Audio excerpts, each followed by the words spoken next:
ನೂತನ ಸಚಿವ ಬಿ ನಾಗೇಂದ್ರಗೆ ಮತ್ತೆ ಟ್ರಬಲ್ ಶುರುವಾಗಿದೆ.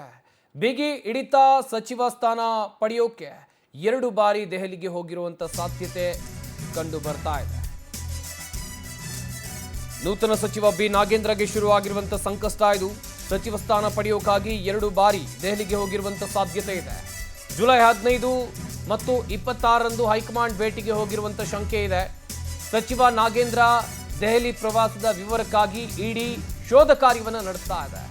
ಏರ್ಪೋರ್ಟ್ ಸಿಸಿಟಿವಿ ರಿಜಿಸ್ಟರ್ ಪರಿಶೀಲನೆಗೆ ಇಳಿದಿದೆ ಇಡಿ ತಂಡ.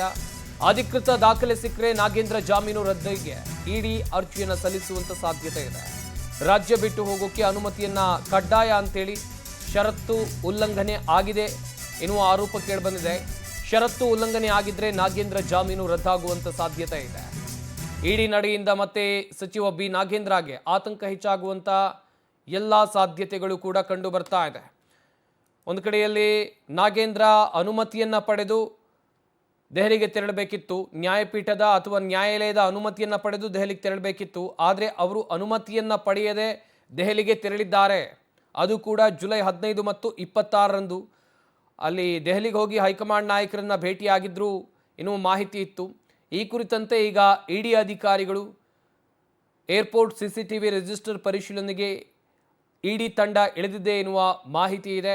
ಒಂದು ವೇಳೆ ಮುಂದೆ ನಾಗೇಂದ್ರಗೆ ಇದೇ ವಿಚಾರದಲ್ಲಿ ಸಂಕಷ್ಟ ಎದುರಾಗುವಂಥ ಎಲ್ಲ ಸಾಧ್ಯತೆಗಳು ಕೂಡ ಕಂಡು ಬರ್ತಾ ಇದೆ. ಬೇಲ್ ಮೇಲೆ ಹೊರಗಿರುವಂಥ ನಾಗೇಂದ್ರ ಬೇಲ್ ಕ್ಯಾನ್ಸಲ್ ಆಗುತ್ತಾ ಎನ್ನುವ ಪ್ರಶ್ನೆಗಳು ಕೂಡ ಇಲ್ಲಿ ಹುಟ್ಟಿಕೊಳ್ಳುತ್ತಾ ಇದೆ. ಜುಲೈ 15 ಮತ್ತು 26ರಂದು ಈ ಹಿಂದೆ ಕೋರ್ಟ್ ಅವರಿಗೆ ಷರತ್ತುಬದ್ಧ ಜಾಮೀನು ಕೊಟ್ಟಿತ್ತು.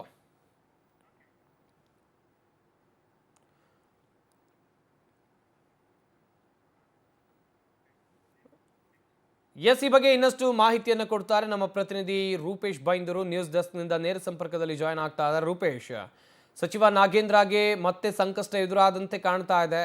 ನ್ಯಾಯಾಲಯದ ಷರತ್ತಿತ್ತು, ಅದನ್ನ ಉಲ್ಲಂಘನೆ ಮಾಡಿದಾರ ನಾಗೇಂದ್ರ, ಹೇಗೆ ಇಲ್ಲಿ? ಸಂಪತ್, ಇಲ್ಲಿಗ ಸಚಿವ ನಾಗೇಂದ್ರ ಅವರು ಹಲವು ಬಾರಿ ಮೊದಲೇ ಶಾಸಕರಾಗಿದ್ದಾಗಲೇ ದೆಹಲಿಗೆ ಹೋಗಿದ್ರು. ಒಂದು 2-3 ಪ್ರವಾಸಕ್ಕೆ ಅವರು ಕೋರ್ಟ್ನ ಅನುಮತಿಯನ್ನು ತೆಗೆದುಕೊಂಡಿದ್ರು.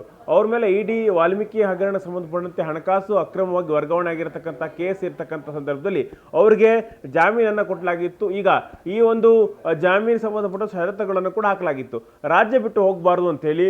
ಅದೇ ರೀತಿಯಾಗಿ ಈಗ 2-3 ಬಾರಿ ಅವರು ಅನುಮತಿಯನ್ನು ಪಡ್ಕೊಂಡು ದೆಹಲಿಗೆ ಹೋಗಿದ್ರು.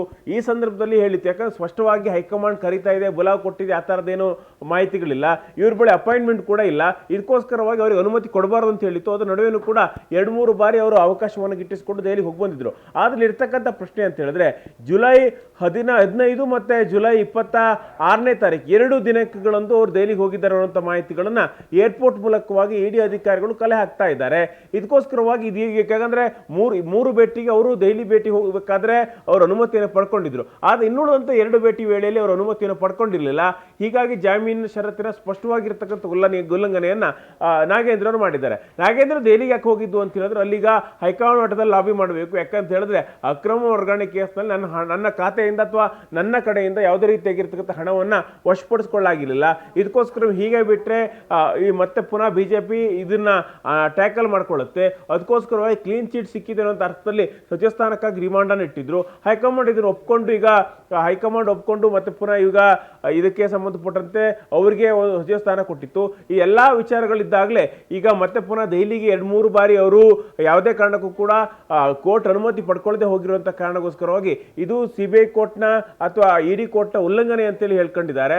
ಅದೇ ರೀತಿಯಾಗಿ ಇವರಿಗೆ ಸಂಬಂಧಪಟ್ಟಂತೆ ಏರ್ಪೋರ್ಟ್ ನಲ್ಲಿ ಇರತಕ್ಕಂಥ ಸಾಕ್ಷಿಗಳು, ಸಿಸಿಟಿವಿ ಫುಟೇಜ್ಗಳು, ಅದೇ ರೀತಿಯಾಗಿ ರಿಜಿಸ್ಟ್ರಿಗಳು ಎಲ್ಲವನ್ನು ಕೂಡ ಪರಿಶೀಲನೆ ಮಾಡಿಕೊಂಡು ಮುಂದೆ ಏನು ಮಾಡಬೇಕು ಅಂತೇಳಿ ಇಡಿ ಅದು ಪುನಃ ಜಾಮೀನು ಏನು ಕೊಟ್ಟಿದ್ದಾರಲ್ಲ ಅದಕ್ಕೆ ಅಬ್ಜೆಕ್ಷನ್ ಹಾಕಬೇಕು ಅಂತೇಳಿ ಈಗ ಪ್ಲಾನ್ ಅನ್ನ ಮಾಡ್ಕೊಂಡಿದೆ. ಇದಕ್ಕೆ ಸಂಬಂಧಪಟ್ಟಂತೆ ಮಹತ್ವದ ಸಾಕ್ಷಿಗಳು ಸಿಕ್ಕಿದ್ರೆ ಇಡಿ ಕೋರ್ಟ್ ಹೋಗುತ್ತೆ. ಈ ಸಂದರ್ಭದಲ್ಲಿ ಸಚಿವ ಸ್ಥಾನ ಅವರಿಗೆ ಇರೋದ್ರಿಂದ ಮತ್ತೆ ಪುನಃ ಜೈಲಿಗೆ ಹೋಗಬೇಕಾದಂತ ಸಂದರ್ಭ ಕೂಡ ಎದುರಾಗಬಹುದು. ಇದಕ್ಕೋಸ್ಕರವಾಗಿ ಈಗ ನಾಗೇಂದ್ರ ಅವರಿಗೆ ಟೆನ್ಷನ್ ಶುರುವಾಗಿದೆ ಅಂತೇಳಿ ಹೇಳ್ಬೋದಾಗಿದೆ. ಸಂಪತ್, ರೂಪೇಶ್, ಹಾಗೆ ಹೋಲ್ನಲ್ಲಿರಿ.